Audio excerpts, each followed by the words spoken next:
선생님 말이 맞대. 5월달, 6월달에 계속 상한가를 쳤다는 거예요. 그래갖고 이제 이걸 파는 시점을 물어보러 오셨더라고. 그 시점만 잘 아시면 얼마든지 주식을 통해서 수익을 창출할 수 있다.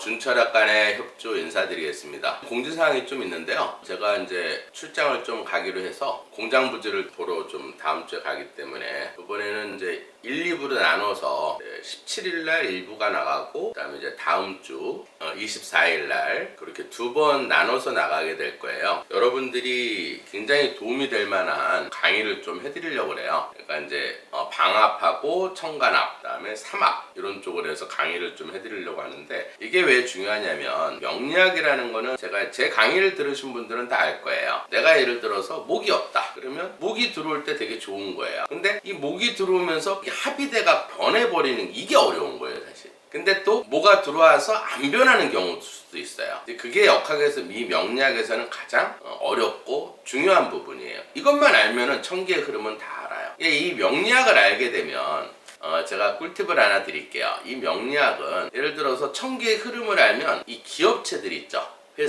회사가 예를 들어서 회사의 대주주가 화가 없다. 화가 없는데 이제 화가 들어오는 달이 있을 거 아니에요. 들어오는 해, 그 다음에 들어오는 달. 이럴 때는 많이 그 주식이 올라가는 거예요.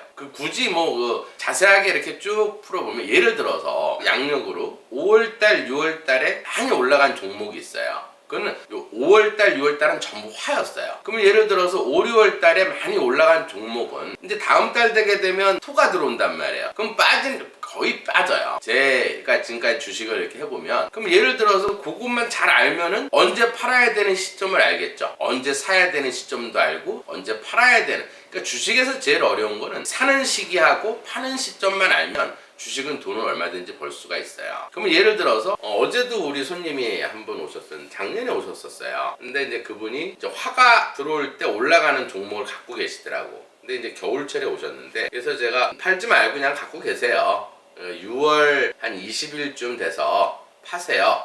그랬더니 어제 아침에 오셨어요. 선생님 말이 맞대. 5월달, 6월달에 계속 상한가를 쳤다는 거예요. 그래서 어제도 상한가를 쳐서 거래가 중단이 됐어요. 너무 이제 과열이 돼가지고 그래갖고 이제 이걸 파는 시점을 물어보러 오셨더라고. 그래서 제가 이번 금요일날 일단 파세요. 어느 정도는. 근데 이제 이 화가 끝나는 시점이 언제냐면 넉넉 잡고 6월 20일이면 양력이에요. 제가 얘기하는 건 6월 22일이 되면 화가 거의 끝나요. 그러니까 최고점에서 한 6월 20일 정도고 조금 불안하다고 그러면 이제 그 이전에 이제 내가 이렇게 예를 들어서 상한가 치고 돈을 많이 벌었어요. 수익을 많이 창출했는데 이게 계속 지금 상황 보니까 주식이 계속 올라갈 것 같아? 갖고 있으면 나중에 겨울 되면 8월달 되면 후회해요. 뚝뚝 떨어지니까. 5, 6월달에 올라간 종목들은 수익이 많이 난 종목들은 팔고 가시는 게 도움이 되실 거예요. 지나가 보면 제 말이 다 맞아요. 제가 명리학 강의하면서 이제 정치인들 사주를 풀어보면 제가 강의에서 틀린 거의 없어요. 그래서 오늘은 이제 이 삼합에 대해서 왜냐면 이 삼합이나 천간합하고 삼합을 되게 쉽게 명리학이라는 건 절대 외우는 학문은 아니에요. 왜 그러냐면 이 명리학이라는 거면 태어날 때 탯줄을 딱 자르는 순간 이렇게 천차만환경을 보면 목성, 화성, 토성, 금성이 어느 위치에 있느냐에 따라서 그 기운이 이렇게 우리 몸에 이렇게 들어온 거예요. 태어나는 탯줄을 자르는 시기에. 그러면 10년 주기로 돌아가는 달력이 있고 1년 주기, 그걸 대운이라고 그러고 1년 주기, 달 주기. 그 다음 매일 일진이 있겠죠. 일진 같은 건 여러분들이 보기가 힘들어요. 왜 그러냐면 가끔 가다가 역행하는 달이 있기 때문에 그렇게 해서 주식 투자하면 거의 망해요. 그러니까 이제 그 시점만 잘 아시면 얼마든지 주식을 통해서 수익을 창출할 수 있다 이렇게 보시면 될 거예요. 제가 몇 달 전에 하이닉스하고 그 다음에 이제 삼성을 조금 사라 이렇게 이제 제가 강의를 한 적이 있는데 하이닉스도 그때 한 8만 원대, 8만 9천 원, 8만 7천 원 이런 때 제가 사라 그랬는데 지금 11만 원이 넘었어요. 왜 그러냐면 하이닉스도 목이나 화가 들어올 때 올라가는 종목이에요. 그건 확실해요. 왜냐면 제가 쭉 계속 와 있기 때문에. 그러면 이것도 어때요? 20일 이후에는 빠지겠죠. 지금 외국인들이 많이 사서 지금 많이 올라가는 건데 걔네들은 기운이 예를 들어 토가 들어올 때가 되면 주식이 빠지기 때문에 팔고 나갈 거라고. 이런 것도 알면은 여러분들이 어떤 수익을 창출하는 데 도움이 되실 거고요. 그래서 이제 오늘은 이제 예를 들어서 이제 사주를 어쨌든 강의를 하려고 그러면 예를 들어서 이제 풀어보는 사주가 있는데, 그래서 오늘은 제목은 두 얼굴을 가진 사나이 김남국. 이 김남국 예를 보면 참 뭐랄까, 이재명이 진짜 어떤 꼬봉이나 똘마니처럼 똑같이 노는 것 같아. 이게 얼굴이 진짜 두꺼운 것 같아요. 그러니까 이제 뻔뻔스럽게 입 이렇게 하면서 그냥 앉아있는 거 교육이라는 건 제가 항상 강의를 하면서 얘기하는 거는 제일 중요한 거는 정치인들이 제일 중요하게 생각하는 건 교육이에요. 이 교육이 쉽게 말해서 무너지면 이 나라의 미래가 없는 거예요. 지금 문재인 정부 시절에 쉽게 말해서 후손들을 전혀 생각을 안 하고 오로지 그냥 시위 막고, 그리고 시민단체에다가 그냥 어마어마한 돈을, 그것도 국민의 혈세로 그걸 지원을 해주고, 시민단체가 무서웠던 거예요. 또 시민단체가 예를 들어서 시위하고 막 이러면 또 탄핵이나 할까 하고 그냥 이 무능한 예를 들어서 대통령을 5년 동안, 빚이 400조예요. 그러다가 어제 뉴스 보니까 이제 태양광에 대해서 나오는데, 감사 결과가 나왔는데, 이게 지금 밝혀진 것만 해도 5천억이에요. 그러니까 앞으로 이제 뭐 태양광이나 뭐 수력이니 뭐 이런 거에 대해서 쉽게 말해서 국민 세금을 착복한 사람들이 다 이 공무원들이란 얘기예요. 문재인 시절에 공무원이 얼마나 많아졌어요. 그냥 어떻게 그냥 공무원 시험 보고 공무원 되려고. 지금은 이제 빠져나. 왜? 먹을 게 없거든. 윤 대통령은 예를 들어서 굉장히 미래를 보는 사람이에요. 앞을 보는. 그래서 제가 좋아해요. 일단은 어쨌든 이 빚을 갚아야 될 거 아니에요. 400조. 그 다음 뭐 전기요금 같은 경우에도 뭐 시위나 어떤 그 작년에 다 살아보셨잖아요. 대선에서 다시 민주당 이재명이 한 번 더 시키려고. 처음에 이낙연이 시키려다가 이낙연이 이제 도저히 안 되니까 이재명이 시키려고 그 진짜 포퓰리즘. 옛날에 진짜 60, 70년대에 막걸리 싸가지고 이게 아니 대놓고 돈을 뿌린 거예요. 그게 다 사회단체, 막 이렇게 자기네 돈잔치를 한 거야. 그게 피 같은 혈세로 다 그게 나간 거야. 빚을 진 거예요. 뭐 전기요금도 3월달까지 동결을 시킨 거 알죠? 여러분들 이제 지나왔으니까 알 거 아니에요. 올 3월달까지 전기요금 안 올리고 동결시켰어요. 그래서 완전히 한전이 적자로 해서 완전히 나라가 망하든 뭐 공기업이 망하든 전혀 생각, 오로지 선거에만 이겨야 된다. 그 생각으로 전 정권은. 그래서 제가 그걸 아니까. 그리고 요번에 또 누구예요? 국회의원 두 사람. 제가 이렇게 볼 때 한동훈 그 국회의원 두 사람은 얘기할 거예요. 그 사람이 예를 들어서 뭐 구속 수사를 받든 불구속 수사를 받든 저는 관심이 없어요. 물론 열은 받죠. 근데 참 한동훈 장관이 제가 잘 봤다는 게 확실히 미래를 봐요. 멀리 보더라고. 한마디만 할게요. 뭐 또 이거 가지고 또 뭐 한마디로 한동훈 장관은 굉장히 영리하고 총명하고 천재적인 책사예요. 참 이런 사람이 윤 대통령 옆에 있다는 게 굉장히 윤 대통령한테는 힘이 될 거예요. 그리고 이제 오늘 같은 경우에는 이제 강의를 조금 해드릴게요. 오늘은 이제 청간화합에 대해서 쉽게 이제 설명을. 이제 청간화합에는 한 5가지가 있어요. 물론 저는 책을 보고 강의하지는 않아요. 제 머릿속에 다 있으니까. 이제 예를 들어서 갑기합토, 그 다음에 을경합금, 그 다음에 정림합목, 그 다음에 무게합합격이 있어요. 그럼 예를 들어서 하나씩 설명을 해드릴게요. 갑기합토에 대해서 설명을 해드릴게요. 쉽게. 갑기합토. 갑기합토란 건 뭐냐면 예를 들어서 사주에서 만약에 이렇게 갑목이 있어. 근데 옆에 이렇게 기토가 있어. 그러면 이렇게 합이 돼서 이 나무가 토로 변하는 형상을 얘기하는 거예요. 그러면 예를 들어서 변할 때가 있고 안 변할 때가 있는데 이게 또 어려운 거예요. 이해가 되시죠? 그럼 갑기합토로 쉽게. 갑목이라는 거는 쉽게 말해서 큰 나무예요. 쉽게 이해하세요. 그냥 큰 나무고, 이 기토라는 건 기름진 땅이야. 그러면 예를 들어서 오랫동안 나무가 이제 낙엽이 떨어지겠죠. 그러면 이게 썩어서 흙이 되는 이치다. 그래가지고 갑목하고 기토가 만나면 토가 되는 이치다. 이렇게 보시면 돼요. 외우지 마시고 이해를 하세요. 그 다음에 을경합합. 경금하고 을목이 있다 이 말이에요. 그러면 금으로 바뀌는 현상. 이건 어떠냐면 이 사주를 볼 때는 이 갑목이라는 큰 나무를 뜻하는 거고, 이 경금은 바위를 뜻하는 거예요. 암석, 바위다 이 말이에요. 근데 을목이라는 거는 이끼예요. 그러면 여러분들이 이제 산에 갔어. 그러면 이제 바위에 이끼가 이렇게 껴있단 말이에요. 그러면 저거 이끼다 이렇게 안 하죠. 저 바위다 이렇게 하죠. 그래서 경금에 을목이 이렇게 만나게 되면 바위로 본다, 금으로 본다 이렇게 보시면 돼요. 그 다음에 이제 예를 들어서 정림합목. 이 정화라는 거는 달빛을 얘기하는 거예요. 그 다음에 이거는 호수를 뜻하는 거야. 그래서 보통 을경합이라는 건 바위에 이끼가 껴있는 현상이기 때문에 예를 들어서 이제 이런 합을 을이지합이라고 그래. 보호하는 거. 바위를 이끼가 보호하죠. 보호하는. 그 다음에 각기합토는 인이지합이다 이 말이에요. 왜냐면 희생해서 땅을 만들어주기 때문에. 그 다음에 이제 정림합목이라는 거는 여기 사주에서 좀 재밌는데 이렇게 정림합목에 이렇게 걸리게 되면 이걸 음란지합이라 그래요. 만약에 내가 정화인데 여자가 임수야. 그러면 만나자마자 음란한 생각이 든다 그래갖고 왜 그러냐면 이 정화는 달빛 아래 호수에 비치면 예를 들어서 호수에 이렇게 나무들이 많죠. 나무가 잘 자라는 식물들이 있어요. 목으로 변하는 특성이 있다 이렇게 보시면 돼요. 음란한 마음이 들어서 목으로 변한다 이렇게 보시면. 그 다음에 이제 무게아파가 있어요. 요거는 이제 여러분들이 이건 무토라는 거는 큰 계곡을 뜻하는 거예요. 근데 왜 무토인데? 뭐지 이거 무토인데 왜 개수하고 합이 되면 화가 돼? 이렇게 생각하시면 돼요. 계곡에 쏜살 같은 물이 확 계속 흘러. 그러면 새벽에 가면 막 물안개가 나죠. 마찰열로 인해서. 그래서 풀에 해당하는 기운이 생긴다 그래가지고 무게합합격. 이거는 뭐냐면 이 무토는 쉽게 말해서 늙은 남자를 뜻하는 거고 이거는 젊은 여자를 뜻한다. 쏜살같이. 그래서 화를 만들어내서 이런 거를 조건의 합이에요.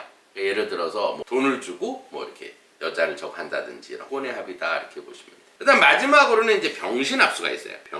병신합수. 이 병화라는 거는 불이에요. 이 이치는 어떻게 되냐면 불 위에 차가운 주전자를 올려놨다 이렇게 보시면. 그럼 불이 강하면 차가운 주전자에 이게 방울방울 물이 생기죠. 그래서 물을 만들어낸다 그래서 병신합수격이다 이렇게 보시면. 근데 이거는 이제 음란지합이고 이거는 뭐냐면 색정지합이에요. 그러니까 내가 태어난 날에 이 궁합에서도 이 합을 굉장히 많이 해. 제가 전 시간에 궁합 강의를 해드렸지. 이 합을 모르면 겉궁합을 볼 수가 없어요. 왜냐하면 이 병화하고 내가 이제 남자가 병화야.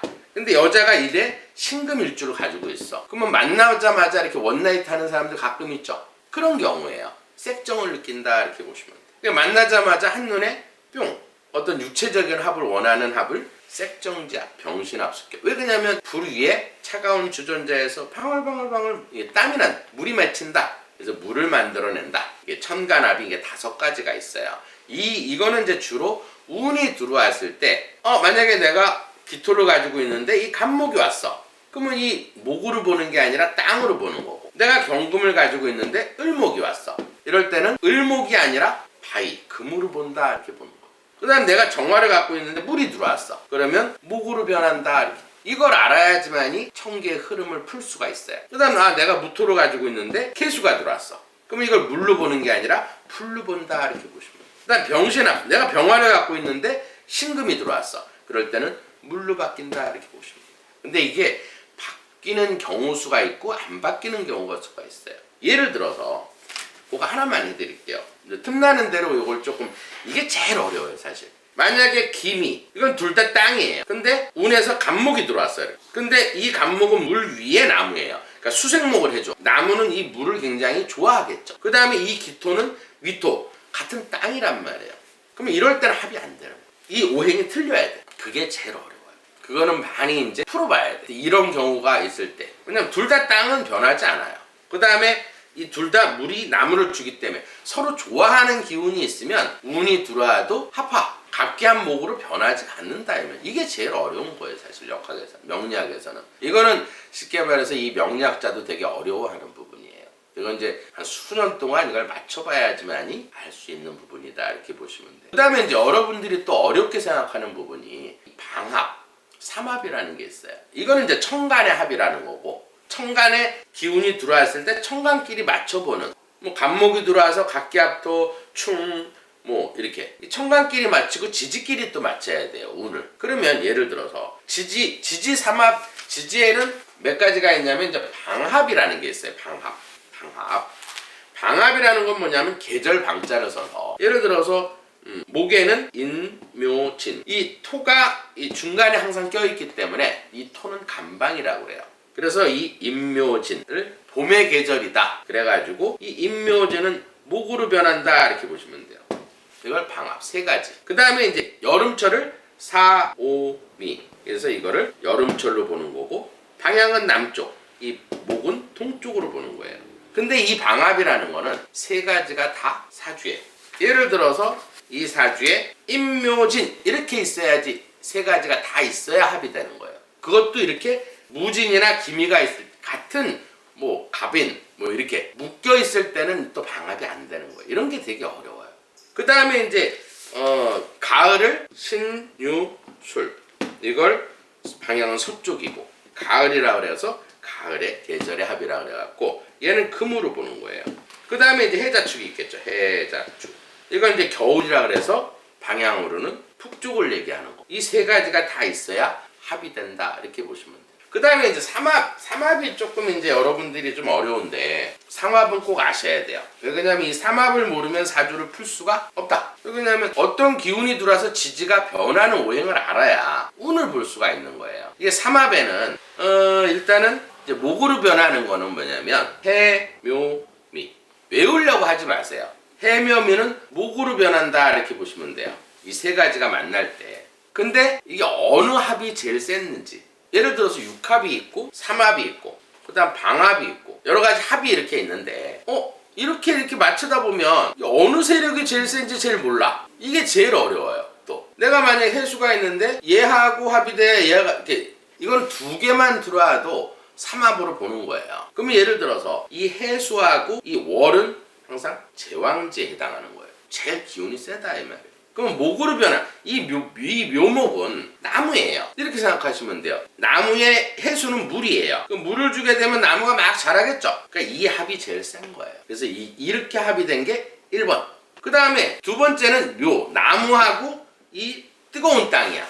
그 나무의 뜨거운 땅은 조금 나무로 변하기가 조금 힘들겠죠. 그래서 이거를 2번이라 한다 이 말이에요. 그 다음에 이제 3번이 해미한목. 이 해수는 물에 이 뜨거운 땅에 계속 비가 와. 그러면 싹이 조금씩 자라는 거를 이제 세 번째로 보는 거예요. 그래서 이 삼합 중에서는 이 나무면 물을 주는 해묘 한목이 제일 강하다. 이렇게 보시면 돼요. 그 다음에 이제 두 번째 합은 뭐냐면 인호술. 이 세 가지가 만나면 불로 변한다. 이렇게 보시면 돼요. 근데 이 두 가지만 이렇게 만나도 화로 변한다. 이렇게 보시면 돼요. 이것도 간단해요. 불이에요. 항상 월을 기준으로 해서 이 월이 제일 센 거예요. 그럼 이 불인데 이 인목은 나무야. 땔감. 그러면 땔감이 들어와서 불을 살려주는 거죠. 이렇게. 그래서 이 인호합화가 제일 합 중에서는 세 가지 합 중에서는 제일 강하다. 이렇게 보는 거예요. 그러니까 외우려고 하지 마세요. 그냥 이해 듣고 자꾸 들으면 이해가 돼요. 그 다음에 이 불하고 이 땅은 가을의 땅이에요. 그럼 불에 예를 들어서 가을의 땅이 계속 햇볕이 비추면 땅이 뜨거워지겠죠. 그래서 화기가 발생한다. 그래서 이걸 두 번째로 보는 거예요. 그러니까 역학을 쉽게 풀려면 자연 그대로 생각하세요. 불하고 땅이야. 가을의 땅이야. 햇볕이 계속 내려지면 땅의 뜨거운 이치로 해서 화로 변하는 이치다. 이렇게 보시면 돼요. 그 다음에 이제 이 나무하고 땅이 만났어. 이렇게. 이건 좀 어렵죠. 세 번째. 이건 좀 약한데 우리가 이렇게 정글 그런 데 가면은 어때요? 불 피려면 나무를 땅에다 놓고 막 비비죠. 마찰열이 생겨서 화가 생긴다. 그래서 이걸 제일 약하게 본다. 이렇게 보시면 돼요. 여기까지 이해가 되시죠? 왜냐면 마찰 막 비비잖아. 김병만인가요? 이렇게 할 때 보면 막 이렇게 마찰이 생기는 그런 열을 발생한다. 그래서 이걸 세 번째로 본다. 이렇게 보시면. 그 다음에 이제 세 번째는 사유축. 이 세 가지가 만나면 금으로 변하는 특성이 있어요. 이 사유축이라는 건 뭐냐면 이 항상 중간 여기를 보라 그랬죠? 이건 금이에요. 금을 불로 계속 떼면 어때요? 이렇게 합이 되면 내가 금덩어리인데 불로 계속 이게 녹여. 그러면 이걸 당금질한다 그랬죠? 그래서 쇠는 불을 만나면 강해진다. 철의 성격이 강해진다. 그래서 이 합을 제일 1번으로 보는 거예요. 그 다음에 유축합금. 이거는 겨울의 땅인데 겨울의 땅은 이 유금이 굉장히 좋아요. 이 겨울의 땅에는 철분이 있어서 이렇게 합이 된다. 이렇게 보시면 돼요. 그 다음에 이제 세 번째 부분은 뭐냐면 불하고 얼어있는 땅이 만나는 거. 그러면 좀 약하겠죠? 왜 약하겠어요? 이 불이 얼어있는 땅을 계속 비추면 그 땅이 어때서 철분이 이렇게 생성이 되는 약간의 철분이 생성이 되는 그래서 이걸 세 번째 쉽게 말해서 합이다. 이렇게 보시면 돼요. 그 다음에 이제 물이 남았죠? 신자진. 이건 더 간단해요. 가운데 예를 들어서 물이 있죠. 그럼 이 금은 지하수죠. 그럼 내가 물이 있는데 지하수가 올라오면 물이 많아지겠죠. 그래서 이게 1순위. 1번. 제일 강하다 합이. 그 다음에 이제 물하고 진흙. 이 진토는 3월달, 양력으로는 4월달의 땅이에요. 그럼 물하고 진흙탕이 만나면 물이 좀 많이 만들어진다. 이래서 두 번째고. 그 다음 지하수가 땅에 이렇게 하면 이건 지하수에서 땅을 계속 적셔야 되니까 합이 세 번째다 이렇게 보시면 돼요. 이게 이제 이거는 이 합이 되는 거는 이제 풀어볼 때 이게 어느 게 센지 약한지 이걸 알아야 청기의 흐름을 정확하게 분석을 할 수가 있어요. 그 다음에 이제 여러분들이 철학관 가서도 이게 뭐 삼자 그러면 뭐 이렇게 표 찾고 막 이래. 근데 그렇게 할 필요 없고요. 이 삼자라는 거는 이 삼합만 알면 방합을 쉽게 알 수 있어요. 예를 들어서 해묘미. 그럼 미토 이 끝자만 알면 돼. 해묘미면 이 미토는 어때요? 사오미죠. 이 띠들이 이해. 쉽게 하면 해묘미. 이 돼지해나 예를 들어서 돼지띠나 토끼띠나 양띠나 이 사오미 될 때가 삼자다 이렇게 보시면 돼요. 다시 한번. 예를 들어서 인오술. 그럼 술자만 보세요. 술자는 여기 보면 신유술 이렇게 돼 있죠. 그러면 범띠나 쉽게 말해서 말띠나 개띠는 신유술이 삼재가 되는 거예요. 이해. 그럼 표까지 이렇게 보지 않아도 언제든지 삼재가 언제인지 알 수가 있다 이렇게 보시면 돼요. 하나만 더 해드릴게요. 사유축. 축이면 어때요? 해자축이죠. 그럼 예를 들어서 뱀띠, 닭띠 쉽게 말해서 소띠는 해자축이 삼재다. 그 다음에 예를 들어서 사유축. 그 다음에 신자진. 이걸 조금 이제 올해하고 대비할게요. 신자, 진으로 끝나죠? 그럼 작년부터가 임묘진이었단 말이에요. 호랑이, 올해 토끼, 내년에 쉽게 말해서 용띠예요. 용으로 끝나면 용이죠? 이 진토란 말이에요. 그러면 신, 원숭이띠, 쥐띠. 지금 올해, 그러니까 작년, 지금 머물삼재인데, 그러니까 원숭이띠, 쥐띠, 용띠들은 임묘진, 지금 머물삼재에 지금 현재 걸려있는 거예요. 작년부터가 올해가 묘. 내년이 진. 그러면 삼합만 알면 이 방합하고 대비하면 삼재가 다 쉽게 마스터할 수가 있겠죠. 일일이 뭐 책을 보고 이렇게 손님 있는데 삼재인가? 이렇게 볼 필요 없이 이건 기본적으로 알아야 된다 이렇게 보시면 돼요. 이것만 알면 역으로 생각하시면 돼요. 예를 들어서 내가 올해가 임묘진이야. 그럼 진으로 끝나는 건 어때요? 신자진이죠. 그럼 원숭이띠, 쥐띠, 용띠는 삼재다 이렇게 보시면 돼요. 난 쉽게 말해서 용띠인데 삼재가 언제지? 그러면 임묘진, 방합에서 임묘진 지금 현재가 삼재다 이렇게 보시면 돼요. 여기까지 이제 쉽게 이해가 되시죠? 그 다음에 이제 오늘은 요거를 이제 예를 들어서 이제 이 합이 되는지 안 합이 되는지 요거를 이제 잠깐 풀어드릴게요. 그거를 이제 김남국 이과하고